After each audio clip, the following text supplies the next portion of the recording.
Hey folks, how are you all? Hope you're doing well. Welcome to Kilty's Bar again. I've just propped up my walking stick there. It's been a long trek across the moors, but my wolf-headed cane has seen me proud. Anyway, cheers you all. Um, Yesterday, the sad news came out that the great actor of stage and screen Ian Holm had passed away due to complications from Parkinson's disease, aged 88. What an incredible legacy he leaves behind. I mean, you've asked anyone, Ian Holm, who did he play? And straight away they come up, oh, he was Bilbo Baggins. He had that moment, my ring. And one of the biggest jumps in modern cinema. Yeah. Oh, and he was the homicidal robot in Alien. Yeah, yeah. Fantastic, of course. One of my favourite movies and one of my favourite roles ever. But he has done so much more beyond all that.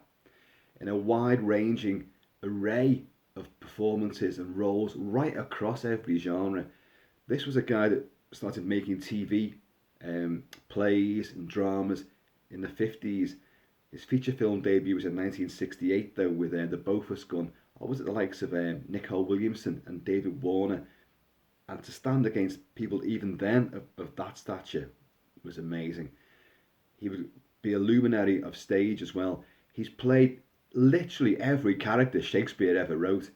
He's in everything, absolutely everything. And his commanding performances, even for such a little man, which he would himself poke fun at quite a bit. He was only 5'5.5", which is just a couple of inches shorter than me, to be perfectly honest with you. No, it's not even that.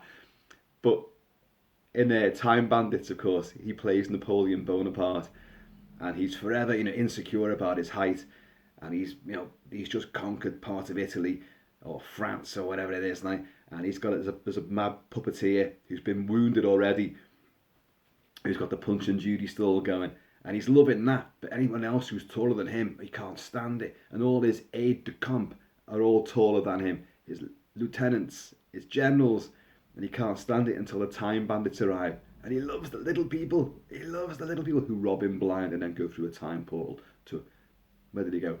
They meet Robin Hood, I think, John Cleese. But he is wonderful in that, and he's just going in a litany of like, Attila the Hun, 5 foot. Alexander the Great, he was only 5'2". No one else has conquered Italy at 5 foot. What's wrong with being 5? And that's what it's all about.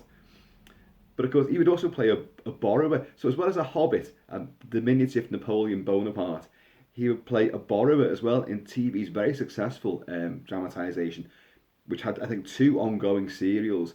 He played one of the lead borrowers. Fantastic stuff. And it shows his range again. He would play Napoleon even before for Terry Gilliam and Time Bandits in Napoleon and the Women, which was like a dramatisation about all of Napoleon's campaigns and the many women that he pursued throughout them all, not tonight, Josephine, and all that kind of stuff.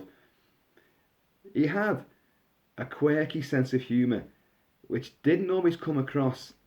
In fact, in many roles, he seems to have a darkness and an intensity to him, which obviously sets him great for very dramatic parts on stage and screen. In like family dramas like Night Falls on Manhattan, where he plays Andy Garcia's police father, NYPD. Andy Garcia is the assistant DA, or whatever they call it in New York, the DA's office. I don't know, I have a clue what that means.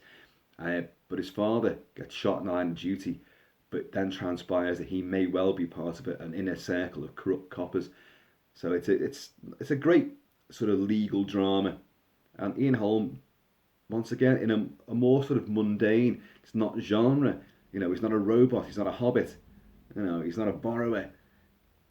He's not a European dictator from yesteryear. He's a modern guy with modern problems, and he's brilliant. Of course, he would play Sir William Gull, who was the Queen's physician, real life, who also became implicated in the infamous Whitechapel murders. Jack the Ripper, one of the leading suspects, although it has now been discounted. I study ripperology myself and yeah, it's endlessly fascinating because you're never going to know. You're never going to know. No matter how many little secret treasure caches with all the hidden documents come to light, no one knows who Jack the Ripper was. But Sir William Gull was for a long time held as potentially a leading suspect. Alan Moore, the great graphic novelist, Alan Moore created From Hell. Jack the Ripper would send these taunting letters to the police, Scotland Yard, and he'd sign it From Hell. And that told the story that it was William Gull who had committed these atrocities. But when he gets to portray him, again, it's those eyes, like in The Hobbit, where, my ring. And then he turns, and okay, CGI takes over, but it's still the intensity of Ian Holm that creates that presence. And in From Hell, there are moments when his eyes turn black, and I mean black, like ebony, the blackest eyes, the devil's eyes. And it's an intense performance. And again, it's Machiavellian because he plays someone who is advising royalty. The police seek his advice on these cases, and he's very polite. His etiquette is there, his professionalism, his opinions come across, but he's masking what is this deviant nature as well. Oh God, great performance in a litany of so many wonderful performances. As I say, everything that Shakespeare ever wrote that was worth anything, Ian Holm's been in it, and probably been the star of it as well.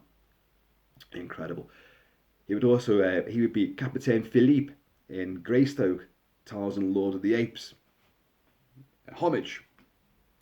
And he's the one who goes out and finds Christopher Lambert, who is the lost Earl of Greystoke, and manages to bring him back to civilization. Another great performance. He's in Chariots of Fire. He's the running coach, the athletics coach. Bring those knees up, and he's got the cane out there, the knees are coming high up. I can't do it, I'm wearing a kilt. But fantastic stuff again. He'd be in things like Brazil, things like The Fifth Element for Luc Besson. The Fifth Element, where he plays this sort of cosmic monk who's got to look after, the Fifth Element, even though no one seems to know what it really is. It's got orange hair and speaks in a weird kind of Antwaki accent called Lilu Milihovic. But he delivers. I hate The Fifth Element, by the way. I absolutely detest the movie. Visually fantastic, but I cannot stand the film. And yet I do like Gary Oldman's performance in it, and I do like Ian Holm as this comedic yet committed monk who's got to look after this thing and then take Bruce Willis on this ridiculous odyssey of an adventure. And he's great. So it shows that he can branch out into from the sublime to the ridiculous and back again. He'd also be in a Naked Lunch, talking about the sublime to the ridiculous for David Cronenberg. Naked Lunch and Existence for David Cronenberg as well. So he really would go into every sort of genre. He would look at a role. Is there something for me to do in this? Is there something I can work with? Can I inhabit this character? No matter how ridiculous it might seem on paper and how silly it may come across on the screen, he still gives it 100% commitment every time. So you can depend upon him. As Bilbo, he's the one hobbit that actually had a sense of adventure beyond the Shire. You'd see Ian Holm, he would bookend the Lord of the Rings trilogy. He would also appear in the Hobbit trilogy. But he nails that character, even though he's only in very limited sort of screen time in that gargantuan production. It's his story that's kick-fired the whole thing. It's down to him. And they all deliver magnificent performances. He does the same with much less screen time and much less to work with. His sense of adventure at the start, he's going to play a trick on his birthday, but he's going to bugger off as well. He wants that ring, and he's had a last laugh. He's got adventures to come. He's going to see the elves and all this. It's brilliant, marked with a huge, tragic, traumatized pathos as well. He's been psychologically damaged by the ring and what he's witnessed before, but he's become addicted to it as well. So that comes across so brilliantly well with Ian Holm. Again, with Ash, see, we're going to end up dovetailing back to these pivotal roles that I said at the start. Everyone, you ask anyone on the street, Ian Holm, who did he play? And that's who they're going to come up with. They are going to either not realise or forget this plethora of other staggering performances. But it all dovetails back to these two because they are so iconic, so brilliantly realised, and completely alter and change the course of what is already going to be a classic story. He becomes the linchpin of what is going on. Everything revolves around what he has said, what he has done, what he has set in motion. And that's quite some feat, to carry a film like that. You could easily be just forgotten about, especially in Lord of the Rings, the entire battles and sieges and mystery and adventure and quests and all the fabulous characters, that he remains an indelible and memorable feature of that. He's also he plays an Arab warlord in what I think is a great 70s semi-action movie, because there's not that much action in it. It's called March or Die, and he plays El Krim, I think it is. And he's this despotic Arab warlord who wants to take over this excavation site run by Max von Sydow. Max von Sydow should learn not to be digging around in Middle Eastern places. Look what he found in The Exorcist. He found Pazuzu all over again, didn't he? And Gene Hackman plays the American officer in charge of a detachment of French Foreign Legionnaires, and with Terence Stamp in there as well, and Donald Pleasance as well, if I remember rightly.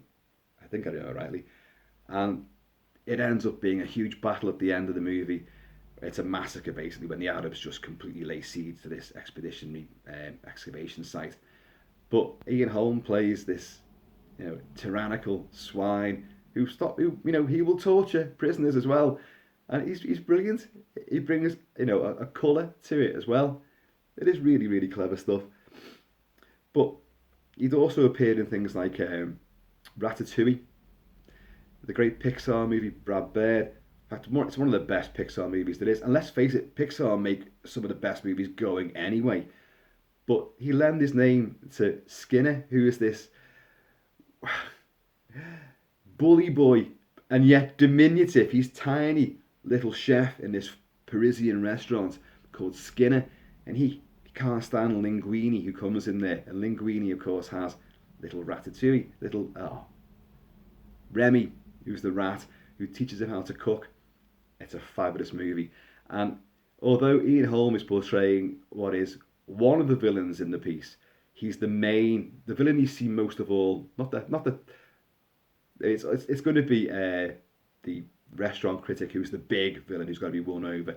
But Skinner's the one who goes after him and chases him, and he is brilliant. And again, that accent comes out. He uses this Parisian accent so well. Just thinking again, he played King John in Robin and Marion, which is the Sean Connery Robin Hood movie. And it's funny how Sean Connery went on to play King John, not once but twice in other Robin Hood movies. But it's just tremendous. His range is just to die for. And sadly, aged 88, he has died, and we've lost another acting giant. There seems to be no end to this, and sadly for many of us of a certain generation who've grown up with a lot of these movies, grown up in the 60s, 70s and throughout the 80s, a lot of the people we were watching in movies sadly are going to be reaching that point. So I've done a fair few tributes and obituaries on the channel so far, and sadly that is going to happen a lot more to come. It just is. It's the way of the world, isn't it? But it doesn't lessen the effect. I'm not even sure if Ian Holm had slowed down towards the end. I know Parkinson's took its toll, and he did die in hospital, and he had been suffering for a while. But knowing him, he was probably still working to the last moment he possibly could. A Royal Shakespearean Company actor as well. Multiple awards. I think only Academy Award nominated. I don't think he ever won an Academy Award. Someone might correct me on that one, but I don't think he did. But BAFTA, Laurence Olivier, Tony Awards. He's got all of those, and well deserved. Again, as I said before, although he could play comedy, there was a sense of intensity to him as well, which is why he could masquerade so well as Ash the robot, hide that dark side. So William Gull and the father in Night Falls on Manhattan, and probably many other roles which I can't quite remember right now. But this is how he can twist, but those eyes, only when he wants to give it away, give you a subtle hint, a subtle clue that something may be untoward about his character, those eyes will just go a bit darker. Even in Time Bandits as Napoleon, you genuinely fear the guy. You sense the fear of everybody around him. If they don't deliver the goods, they're treading on eggshells because they don't want to, mention the height or anything like that because he's so paranoid about it. But when he sees the little people who tumble onto the stage and they're like, oh no, because the dwarfs, they think, he's going to kill everybody. He's going to think we're just taking the piss. And his face just drops like that. And you're like, oh God, no. And then he goes, and he loves them. And he starts clapping and howling and applauding. The little people, bring back the little people. It's just wonderful stuff. So, folks, if you can, wherever you may be, stop what you're doing and raise a glass to one of acting's great Titanic rocks, without a doubt, Ian Holm, Sir, and he is Sir Ian Holm. I raise a glass to you. Cheers. God bless. Rest in peace. Folks, I'll be back very shortly. So in the meantime and in between time, please take it easy. And if you can, find yourself an Ian Holm movie and settle down and just be enthralled by the range and diversity that he can bring to even what might appear to be the most simplistic of roles. The man was a genius. I will raise my glass again to him. And I'm going to see you all later. Cheers for now.